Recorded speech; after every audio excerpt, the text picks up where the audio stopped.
How's it going, guys? Happy Friday. Thanks for stopping by. Good to see you. So there's Buddy. He's crawling out. He wants to get in on this conversation. We got a lot to cover. I got some big upgrades to my van life. I got to tell you about them.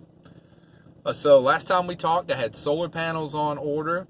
The 100 watt thin, lightweight, foldable panels from Renogy in a kit with a controller. It arrived and it's wonderful. They perform way better than the old Dokio brand solar panels. Something was wrong with them to begin with. I just didn't realize it. So the cons, that's the pros. The cons are the alligator clips that comes with it. Cheap, they're junk. But I'm going to cut those off and put some proper ring connectors on anyway. And the other problem was the cable that comes from the panel to the charge controller is rather short. It's like 2 feet long. That was no good. So I added about 10 feet to it out of some wire that I had, same gauge and all that, because I wanted to be able to, park in the shade, put the panels out in the sun. So I needed, a little distance for that. But other than that, they're super lightweight. They're super small. I can't believe they're so small. They're under 5 pounds, and they're 23 inches wide, and unfolded, they're probably 44 inches long and about this thick. I mean, just tiny. And they're kind of rigid. They're not very flexible. So, they're built into some sort of plate in there that keeps them from flexing. That'll help with the longevity. Another thing that'll help is, the thing I don't like about the old hard shell solar panels that are permanently mounted on your roof is a solar panel's only good when the sun's up. So when the sun's not, they're still out there in the elements getting the rain and the wind, but they're not doing any benefit for you. So I like the idea of being able to put them away as soon as the sun goes down, to keep them out of the elements. And I didn't do that with the last pair, but I'm definitely going to do it with this pair of panels because, less exposure to the elements, longer life. So that's the way I'm looking at it. I just love the versatility of the portable thin panels. I know they don't last as long as the old rigid hard shell ones, but that's a trade-off I'm willing to do. So thumbs up on the panels. Let's see what is next on the docket. I've moved the bed forward because I wanted a little more trunk space in the back, for putting items like whatever, like Buddy. He needs more room back there. And I've rearranged some things in here. I've added this cabinet here that goes all the way up and down. I did have it over here between the dash and the seat, but it was kind of hard to open the drawers and get to things. So I gave it a shot, put it up on there, and it fit like a glove. Fastened it to the wall, added some Velcro latches to it, and yeah, it's great. Should have done that the day I got the cabinet, This cabinet over here is a little bit higher. If you notice, the old milk crate underneath is gone.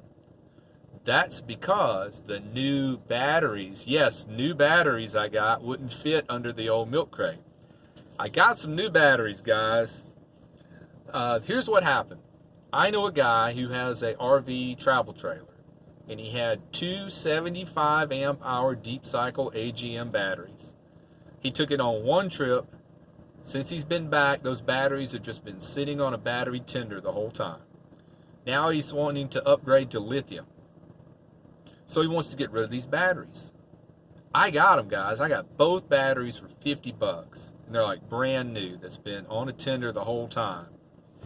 So, these batteries go for about 160 bucks a piece. So I got them, and it was, you should have saw me in here last night wiring them up at 11 p.m. because I've been working 10 hours a day, not getting off till dark. So I'm in here with the limited light that I have, trying to wire these batteries up in parallel, and I get to one of the terminals, and one of the screws is the wrong thread pattern. I thought, oh my God, what am I going to do? So I'm at the warehouse behind my office, and I go in, we've got this little bowl of nuts and bolts and screws in there. And I started pouring it out, digging through. You're not going to believe this, but I find a bolt with the same thread pattern. So I'm able to complete the wiring installation, get everything hooked up and tested, because it's quite an ordeal to wire all this up. You got to remember, I got these cables coming off the alternator. I got stuff coming in from the charge controller. I got all these wires and fuses and all kind of stuff. And to do it in the dark and at almost midnight, it was draining.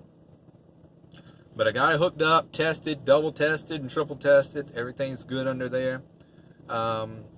There's a few little things I need to go and tidy up under there, but for right now I just got the cover over it that hides all that bird nest that I've got going on under there. Because these terminals were the opposite of the old batteries. I couldn't just take the old one out, put the new one in, and everything fit right on. They were reversed. So if I turn the batteries around backward, the terminals would be too close to the wall over there. That wouldn't work. So, you know, I had to twist and turn everything to get it.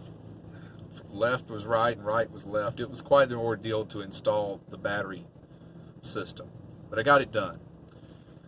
And very thankful. I think I'm going to take the old batteries and give them to that guy who lives in a van over by Vanderbilt.